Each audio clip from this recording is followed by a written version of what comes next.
Universitas Paramadina. Semoga sukses dan berhasil baik dalam tugas. Yang saya hormati para dekan, pengajar, dan yang mewakili Yayasan Paramadina, dan seluruh sivitas akademika Universitas Paramadina. Terima kasih Pak Didi atas your kind words of introductions. Jadi memang banyak momen-momen kita dalam posisi atau kedudukan yang berbeda, tapi berkesempatan untuk bersama-sama dalam berbagai events. Topik yang akan saya sampaikan yaitu Ineffective Global Order and Trump 2.0 dan konsekuensinya bagi dunia. Saya singkat Forwards a Chaotic World. Agak menakutkan, tapi coba kita telusuri.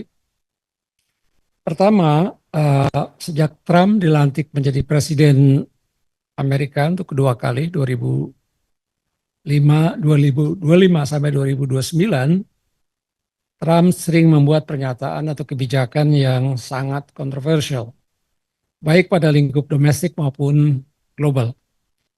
Mencermati pemerintahan Trump yang pertama, sesungguhnya hal itu bukan sesuatu yang baru, tapi kini lebih merajalela. Dengan kemenangan yang masif, baik dalam jumlah suara yang memilihnya, lebih dari 70 juta atau 50%, serta sebaran wilayahnya.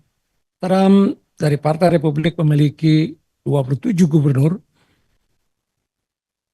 serta mayoritas di House dan Senate, bahkan di Mahkamah Agung, Supreme Court. 9 dari hakim di Supreme Court, di Mahkamah Agung Amerika, 6 adalah yang diangkat oleh presiden dari Partai Republik. Jadi Trump bukan hanya eksekutif tertinggi, tapi juga mengontrol badan legislatif dan yudikatif. Kekuasaan eksekutif tanpa kontrol menjadikan Trump semena-mena. Diktator yang jauh dari tradisi demokratis Amerika Serikat. Kedalam Trump mengingkari trias politika, pemerintah melalui executive orders seperti mendeportasi illegal migrants secara besar-besaran, dan melakukan langkah efisiensi lembaga-lembaga federal oleh Department of Government Efficiency, pembubaran USAID, penghapusan subsidi federal untuk universitas, untuk televisi dan radio publik, serta kebijakan, dan semua kebijakan itu tidak populer dan menurunkan rating 100 hari Presiden Trump 41%. Terendah di antara presiden-presiden Amerika selama 70 tahun terakhir.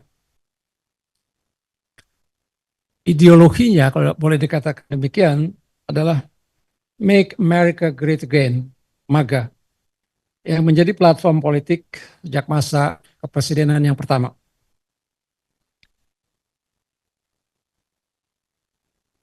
Ideologi MAGA menjadikan Trump sangat nasionalistik, tapi tidak isolasionis, bahkan ekspansionis. Misalnya menamakan Gulf Mexico menjadi Gulf of America, berpikir menjadikan Kanada sekutunya menjadi negara bagian Amerika, dan bahkan ingin menguasai Greenland yang menjadi bagian dari Denmark sebetulnya. Juga terusan Panama disebutkan akan diambil alih oleh Amerika. Dan kebijakan-kebijakan itu mengabaikan prinsip-prinsip piagam PBB dan hukum internasional yang pada gilirannya melemahkan tatanan dunia atau world order atau international order yang sebelumnya sudah tidak lagi efektif. Tidak ada kebijakan Trump sekontroversial pengenaan tarif, baik karena impactnya kepada lingkup domestik maupun ke masyarakat internasional. Kebijakan itu sangat distortif dan mengakibatkan market volatility termasuk roller coaster stock market. Dengan dalih bahwa Amerika menderita defisit perdagangan dengan negara lain dan pekerjaan jobs di Amerika dirampok oleh negara-negara yang mengalami surplus tadi, memaksa Amerika mengenakan tarif minimum 10% dan tarif tambahan antara 25 sampai 125%, tergantung pada besaran defisit Amerika dengan negara itu. Pengenaan tarif yang sangat arbitrer sebetulnya sudah dipraktekkan pada masa Trump 1.0, walaupun dalam skala yang terbatas, negara yang dicakupnya, serta sasarannya. Pada Trump yang pertama, mereka sebut sebagai trade war melawan China, ya di mana China dikenakan tarif 25%, kemudian ditingkatkan menjadi 45%. Sekarang China dikenakan tarif 145%.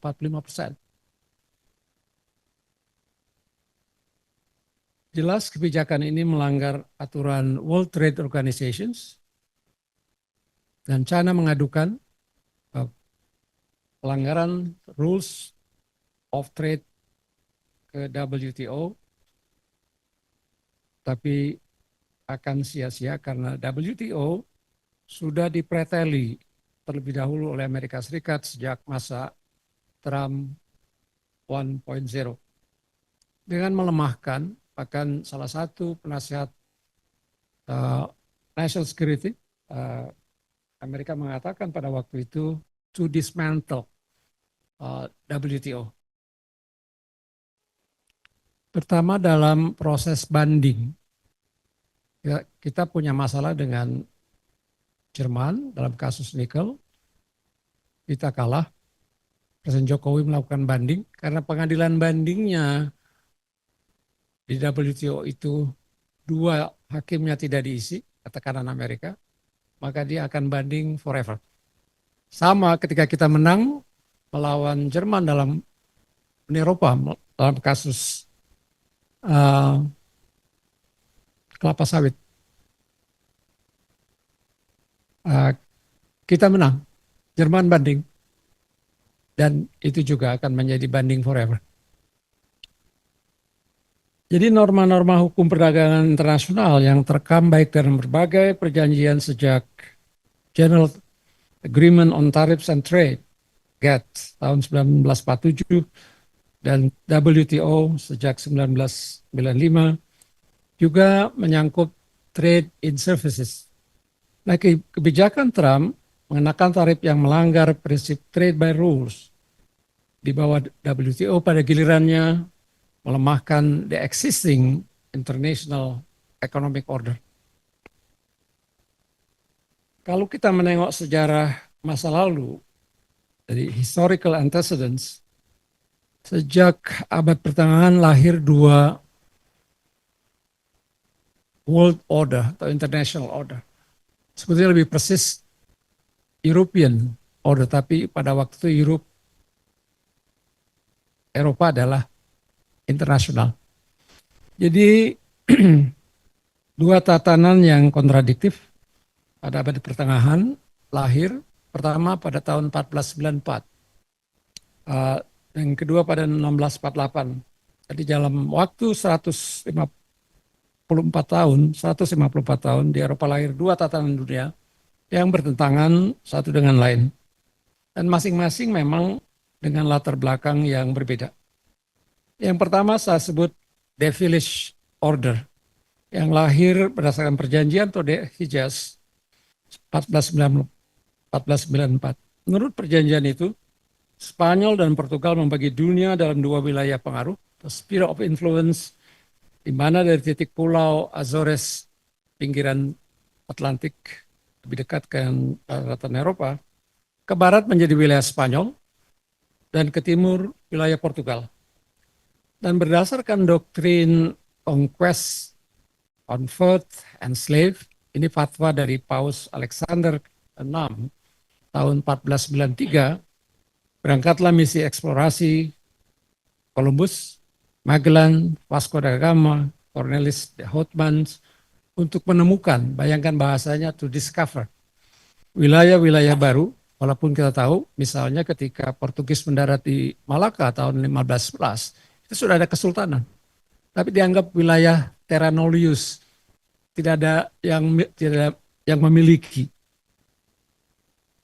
Dan sesuai dengan doktrin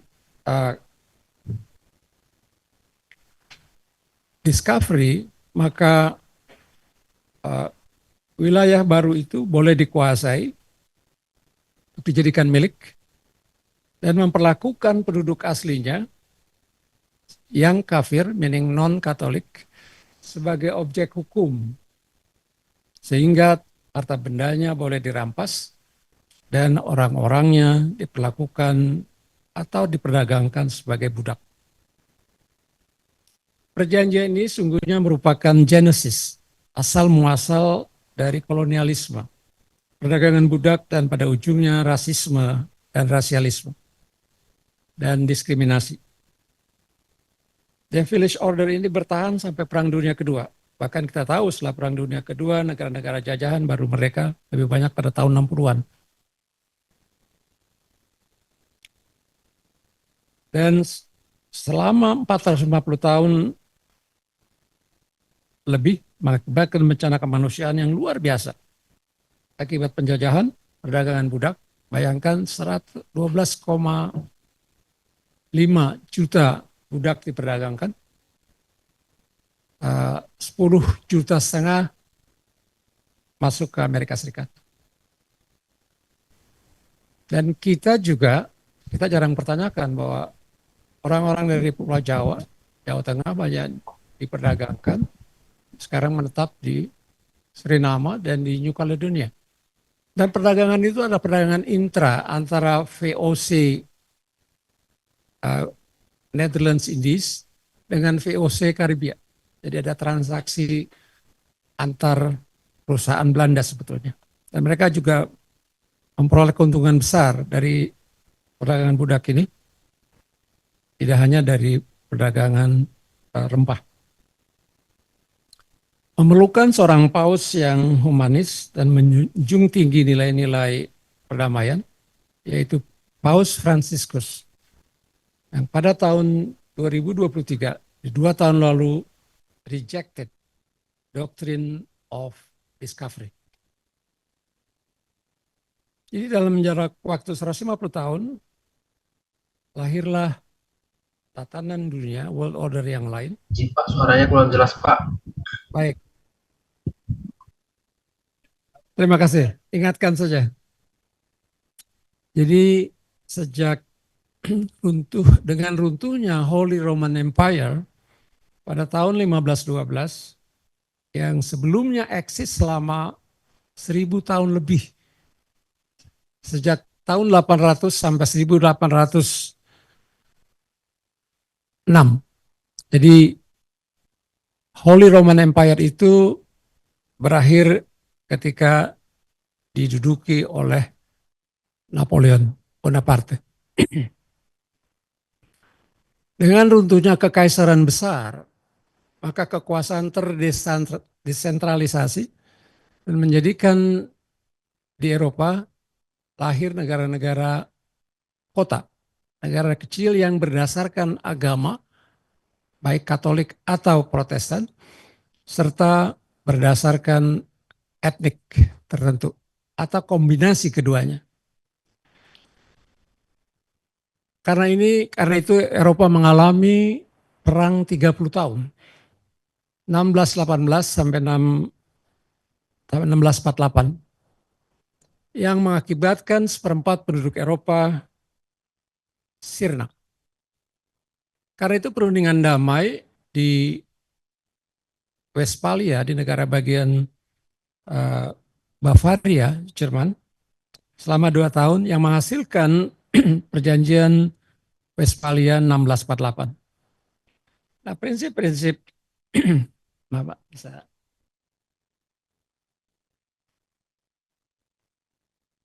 biar suaranya lebih nyaring.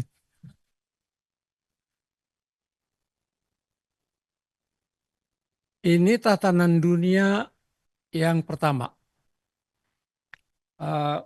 Dan prinsip-prinsip yang dikandungnya masih berlaku sampai sekarang. Sebagian. Misalnya, penghormatan terhadap kedaulatan, state sovereignty, dan penghormatan pada keutuhan wilayah negara, territorial integrity, dan prinsip non-interference on domestic affairs. Prinsip-prinsip ini diadopsi oleh Covenant Liga Bangsa-Bangsa dan Piagam PBB.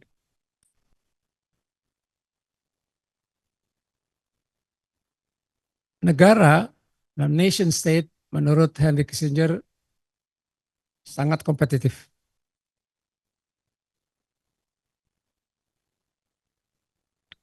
Dan karena itu Westphalian System mengatur tentang kerjasama keamanan dengan prinsip balance of power dan sistem aliansi.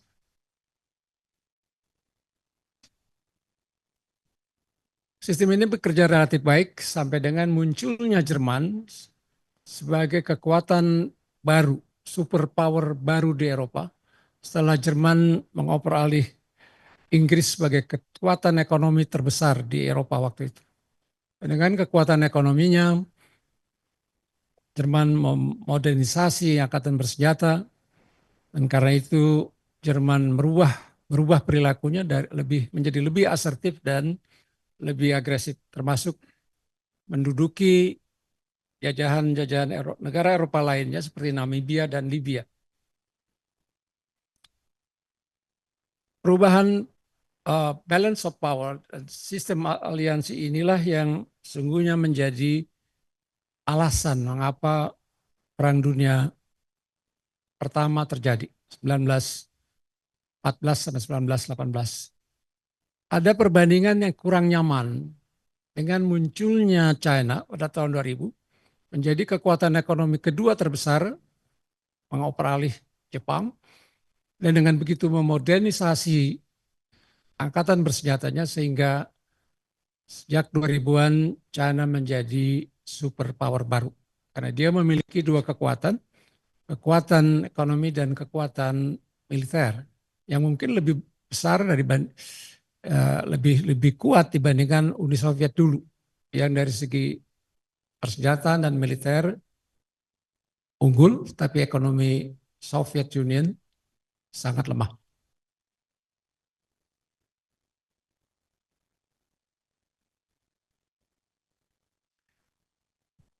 Jadi itu ke crisis to change.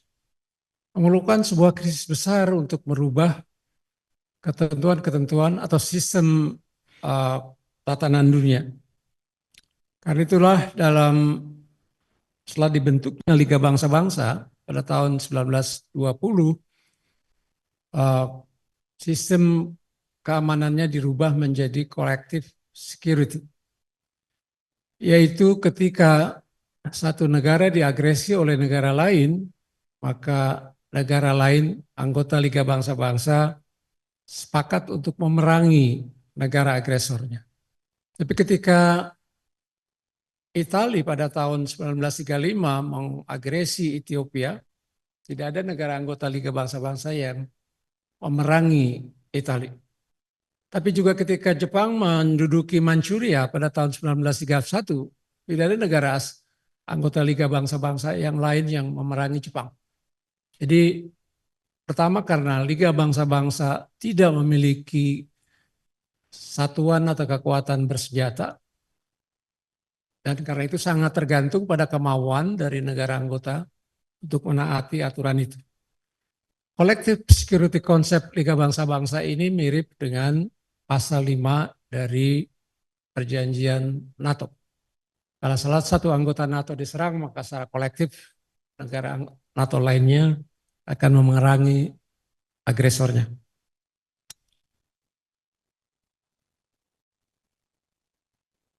Karena itulah ketika sistem kolektif security tidak berjalan, maka pecah Perang Dunia Kedua 1938 sampai dengan 1945.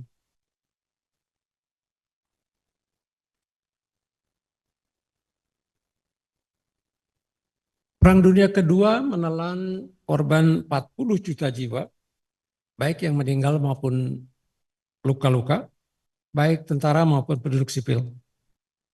Jadi dalam satu generasi 1914 dan 1938, dunia mengalami 2 kali perang dunia. Yang pertama dan yang kedua. Yang kedua ini melahirkan PBB, Perserikatan Bangsa-Bangsa.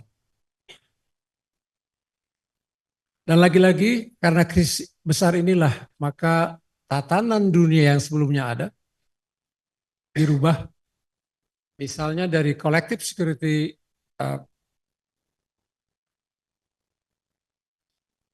yang berada di bawah Liga Bangsa-Bangsa dirubah menjadi collective responsibility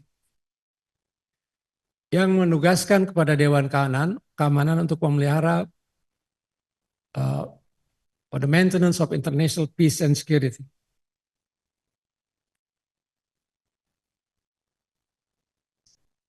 Tapi juga seperti Liga Bangsa-Bangsa, PBB, Piagam PBB mengadopsi prinsip-prinsip yang ada sejak Westphalia, termasuk respect pada kedaulatan negara, respect pada sovereignty of states, and territorial integrity, dan prinsip non-interference dalam domestic affairs.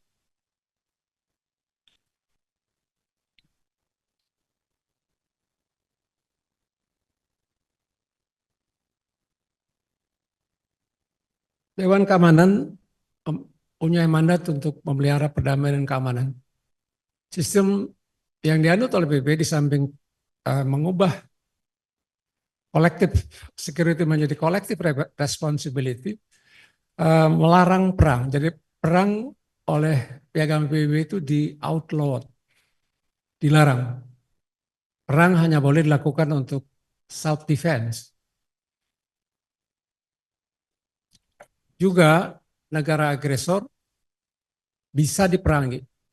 Karena berdasarkan chapter 7 dari Piagam PBB, secara kolektif negara agresor diperangi. Seperti Irak ketika menduduki Kuwait tahun 90, bukan yang belakangan 2003, itu kolektif diperangi oleh Presiden Bush senior berdasarkan mandat Dewan Keamanan.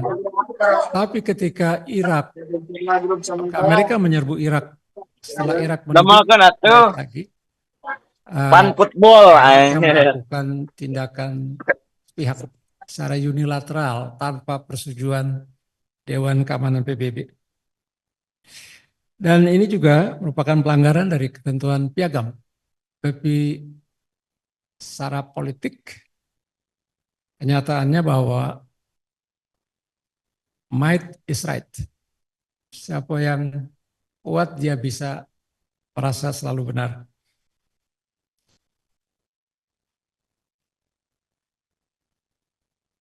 Kebijakan-kebijakan Trump to Zero menambah ketegangan antar negara, bahkan antar negara besar. Jadi walaupun masalah tarif pada suatu ketika dapat diselesaikan atau diredam melalui negosiasi, tapi trust deficit, ketekoran, kepercayaan itu akan berlangsung lama. Tadi sebagai background sejarah proses pembentukan dan jatuh bangunnya tatanan dunia.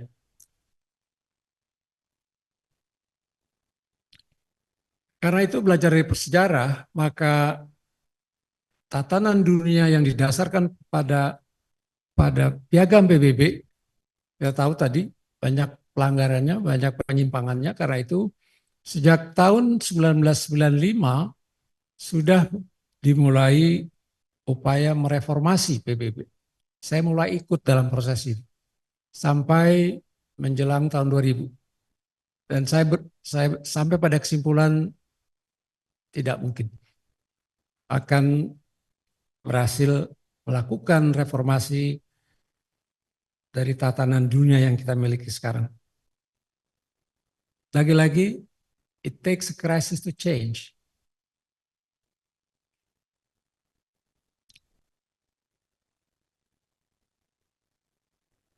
Jadi sempat dibicarakan dalam agenda reformasi sejak 1945, usulan untuk menambah keanggotaan tetap Dewan Keamanan dari 5 menjadi 10.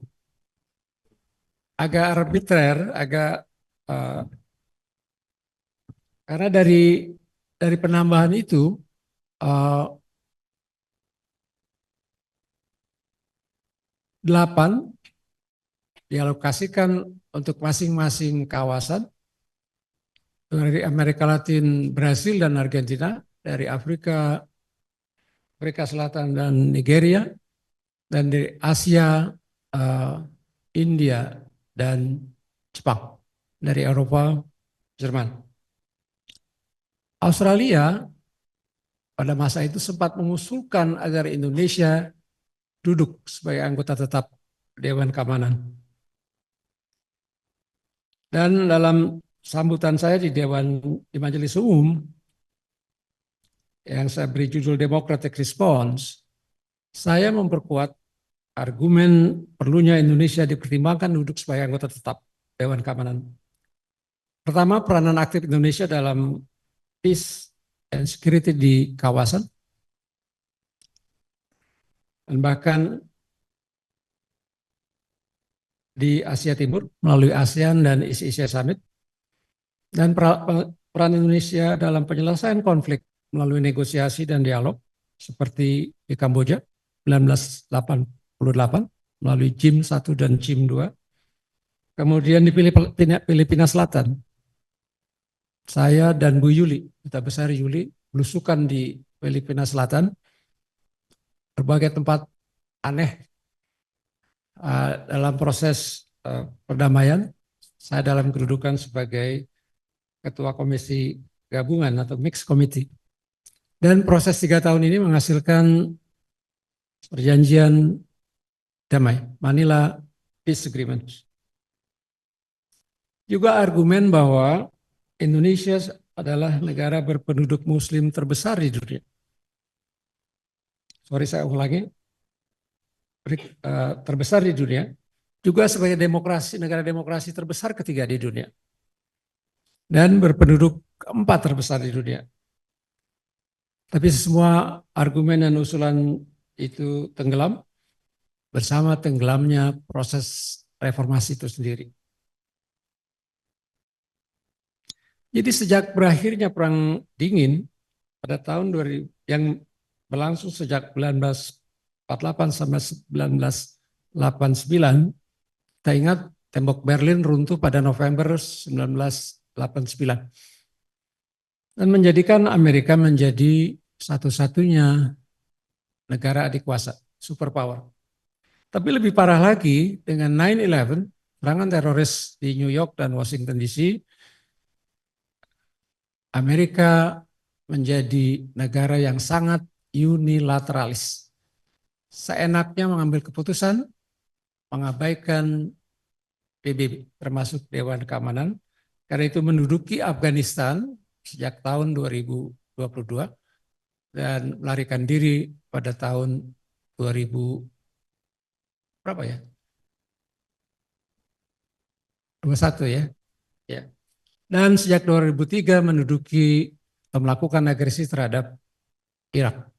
Itu semua perwujudan dari sikap unilateralis Amerika. Jadi kombinasi antara kegagalan reformasi PBB dan kebijakan unilateral Amerika melemahkan multilateralisme yang menjadikan tatanan dunia menjadi lebih tidak efektif. Hal yang sama juga terjadi pada tatanan dunia di bidang ekonomi. Kita ingat negara barat, pelopor Amerika pada tahun 1944 mendirikan GATT, General Agreement on Trade and Tariff. Kemudian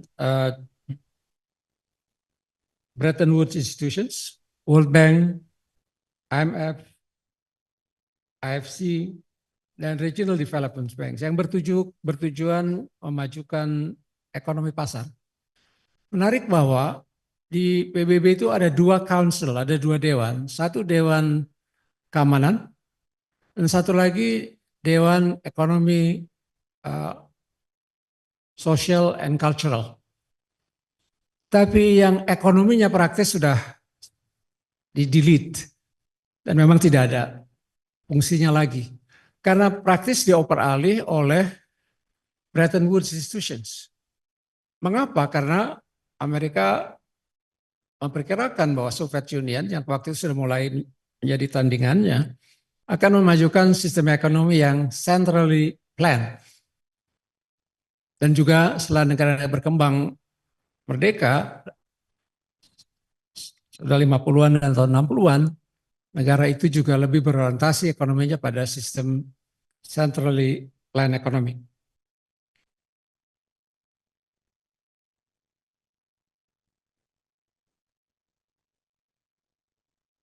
Dan World Economic Order ini praktis di bawah kontrol Amerika dan sekutunya, G7. Pengambilan keputusan didasarkan atas weighted votings, tergantung besaran saham negara-negara itu di lembaga-lembaga World Bank, IMF, Regional Development Banks, dan juga alokasi kepemimpinannya itu seperti sudah diatur atas dasar jatah. World Bank mesti Americans, IMF mesti Prancis, Regional Development Banks di Manila mesti Jepang. Jadi tidak ada merit sebetulnya. Karena itulah ketika terjadi global financial crisis tahun 2009, 8 atau 9. Lembaga-lembaga ini tidak mampu memitigasi krisis oleh mereka sendiri. Karena itulah mereka memerlukan merangkul negara berkembang. Dibentuklah G20 dari 20 anggota, 10 diantaranya adalah negara-negara emerging economies.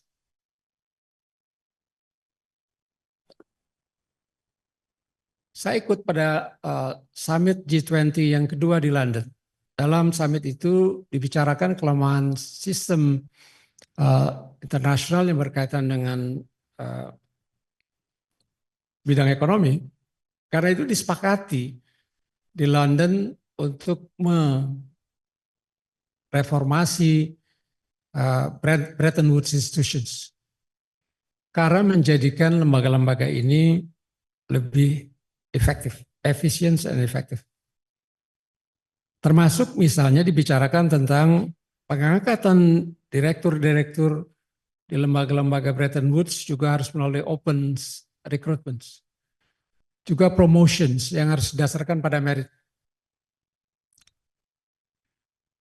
Tapi cukup lama sejak summit G20 di London sampai 2015 ketika summit diadakan di Turki, 19 negara anggota G20 meratifikasi kecuali satu. Amerika Serikat menolak meratifikasi kesepakatan untuk mereformasi. Jadi ketika krisis financial global tidak lagi sudah teratasi, ya tidak dilihat tidak ada urgensi untuk melakukan reformasi. Itu yang terjadi sampai sekarang.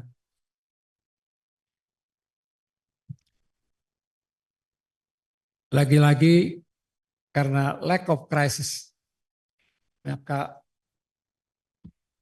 dilihat tidak ada urgensi untuk melakukan reform. Sebetulnya kita juga begitu. Karena krisis moneter yang berkembang menjadi multidimensional crisis, kita melakukan reformasi. Jadi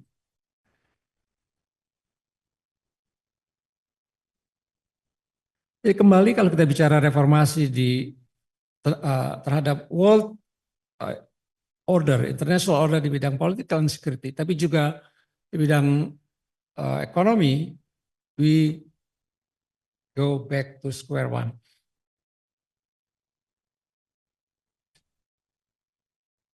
Nah, kebijakan Trump pada masa Trump pemerintahan kedua, Trump 2.0, yang menetapkan tarif minimum 10%, tetapi tarif itu bisa lebih, saya sudah menyebut tadi. China kenakan tarif 145%, walaupun 2 hari lalu sudah ada pertemuan negosiasi di Jenewa, tapi tidak ada berita tentang progresnya.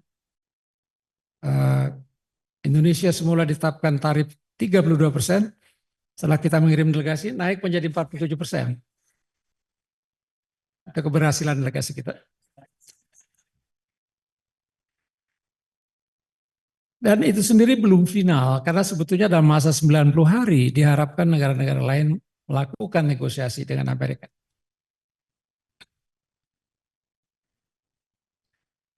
Kebijakan tarif ini sangat kontroversial, saya katakan tadi di Amerika. Pemenang hadiah Nobel di bidang ekonomi, Stiglitz dan Profesor Jeffrey Sachs dari Columbia mengkritik keras kebijakan Trump. Trump dianggap tidak tahu ekonomi, mesti belajar sama Pak Didi.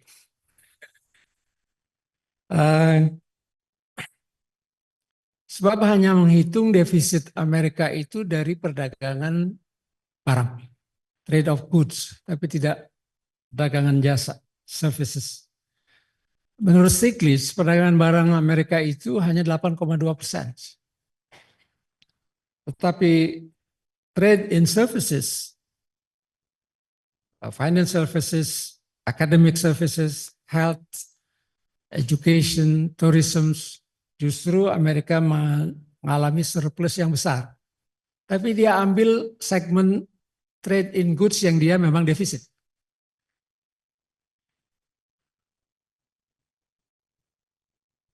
Dan kritik lain adalah bahwa pengenaan tarif yang besar itu akan merugikan konsumen Amerika sendiri.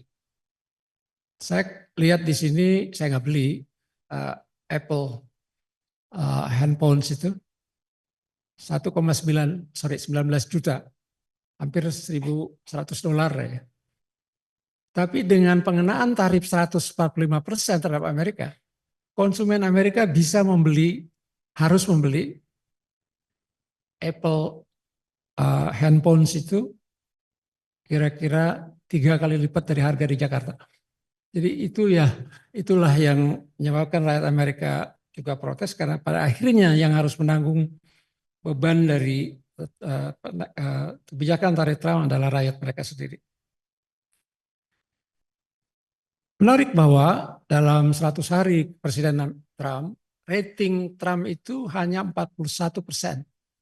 Merupakan rating terendah di antara presiden-presiden Amerika selama 70 tahun terakhir.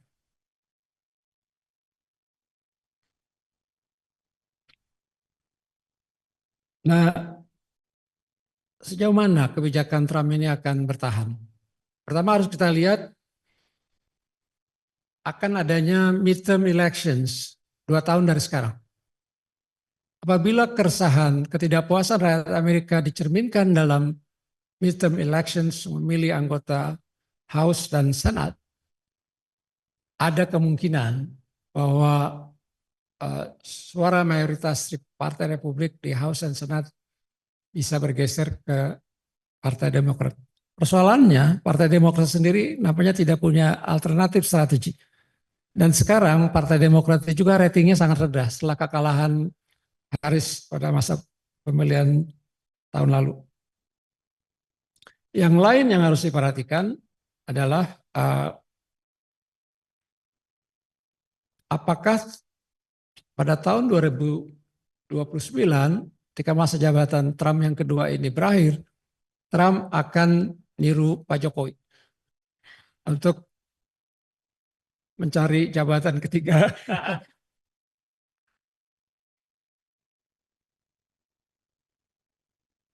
Jadi walaupun dia bilang enggak saya akan, tapi semua orang nggak percaya karena Trump bisa bicara pagi ini, sorenya udah berbeda. Jadi, tapi menariknya dia itu presiden Teflon, apapun dia katakan nggak pernah nempel. Nah, jadi luntur aja.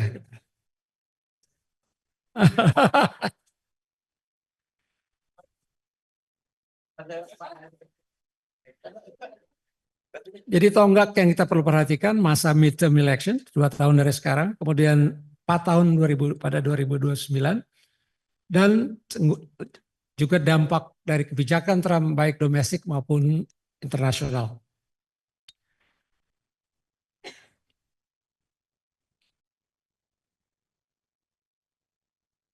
Tapi dampak yang paling besar dari kebijakan Trump adalah memperparah tatanan dunia di bidang ekonomi, tapi juga di bidang politik dan keamanan. Karena dia mengabaikan segala rules, termasuk WTO trade by rules, dan juga ketentuan-ketentuan dalam piagam mengenai prinsip penghormatan terhadap kedaulatan negara, keutuhan wilayah, dan prinsip non-interference.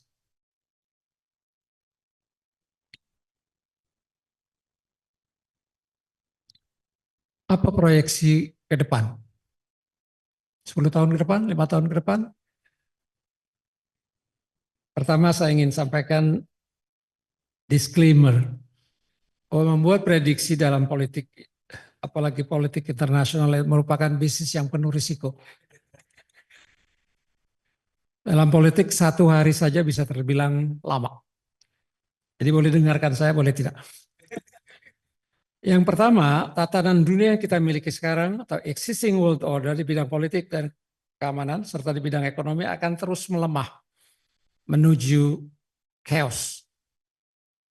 Upaya mereformasi tatanan dunia tidak berhasil dan belum ada tanda-tanda tatanan itu akan menguat. Karena reformasinya terbukti berkali-kali gagal. Di bidang politik dan keamanan, ketegangan di antara tripolar Amerika Serikat, China, dan Rusia masih akan berlangsung. Berlangsung lama karena perang dagang yang dimaksud Trump sejak masa kepresidenan pertama tidak hanya berkaitan dengan trade of goods, tapi juga persaingan militer, IT termasuk IT termasuk juga AI, dan persaingan menduduki bulan dan Mars. Karena itu akan berjangka waktu panjang. Dan Amerika dilabelkan oleh Trump sebagai strategic competitor. Pada dasarnya karena Amerika tidak menerima kehadiran superpower baru. Sementara superpower Amerika sebetulnya dalam berbagai hal sedang menyusup. Ketika tatanan dunia melemah dan tidak lagi efektif, dengan segala akibatnya, maka merupakan satu keniscayaan bagi Indonesia untuk membangun ketahanan nasional, national resilience di berbagai bidang. Kita bisa belajar dari Timur Tengah. Karena proses nation and state building yang gagal, di Syria mengalami perang sejak 2011, 600.000 penduduknya meninggal, dan 12 juta pengungsi orang Syria ke negara tetangganya. Dengan kata lain, perpecahan di dalam satu negara mudah sekali mengundang campur tangan negara lain, khususnya negara-negara besar. Mereka tidak langsung berperang, tapi melalui proksinya di situ. Karena itu perang di Syria lebih merupakan proxy war. Juga yang terjadi di Yemen. Ya kebetulan Houthi itu proksinya Iran. Di Libya, Dan menariknya di sejumlah konflik bersenjata tersebut tidak satu kali pun Dewan Keamanan mengadakan sidang untuk menghentikan permusuhan. Karena terhadap Syria misalnya, saya mendengar sendiri dari Sekjen Kofi Annan,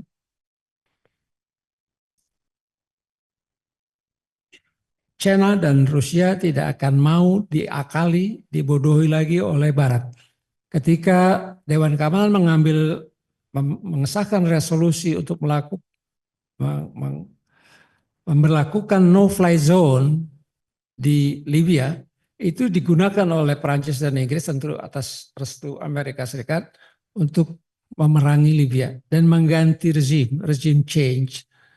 Karena itu never gain. Jadi selama perang Syria itu tidak pernah ada sidang Dewan Keamanan untuk menghentikan perang.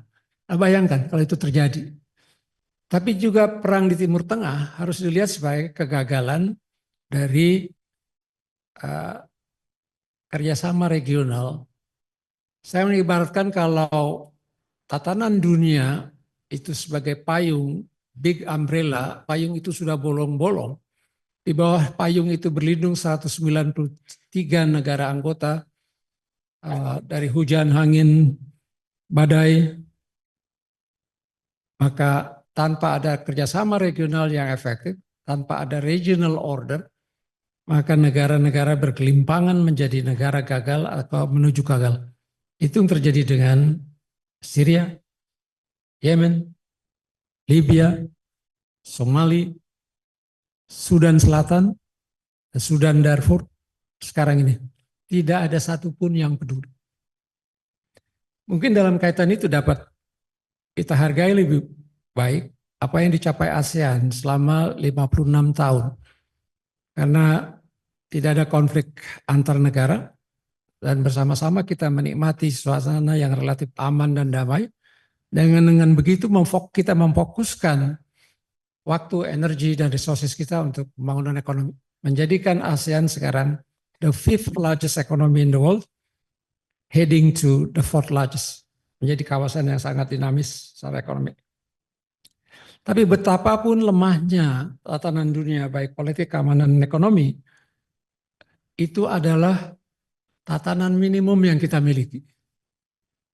Jadi ada kepentingan Indonesia dan negara-negara lain yang sehaluan untuk mempertahankan with a view memperbaiki, mereform, menjadikan itu lebih efektif. Karena tanpa itu kita tidak terlindungi dari kesewenang-wenangan big powers. It takes a crisis to change. Dalam sejarah hubungan antara negara bangsa, tatanan dunia seperti semula hanya akan bisa dirubah, direform kalau ada krisis besar. Perang dunia pertama, perang dunia kedua. Tapi apakah kita perlu menunggu perang dunia ketiga untuk kita mengubah tatanan dunia? Sementara sekarang itu ada 15.000 senjata nuklir on high alert. Yang sebetulnya dari segi positif, kita mengalami tidak adanya perang dunia ketiga sejak tahun 45 karena senjata nuklir itu. Pertama ada prinsip no first strike. Jadi masing-masing takut melakukan first strike. Karena kondisinya mutually assured destruction, siapapun yang memulai, dia juga akan sama-sama runtuh, distracted.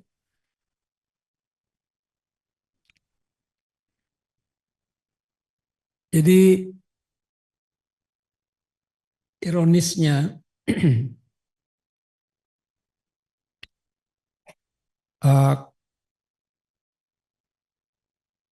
dengan perang dunia ketiga, di mana 15.000 senjata nuklir on high alert, Rusia itu memiliki sekitar 6.000, Amerika 5.995, China sekarang dalam 10 tahun sudah meningkat dari 200 menjadi 1.000.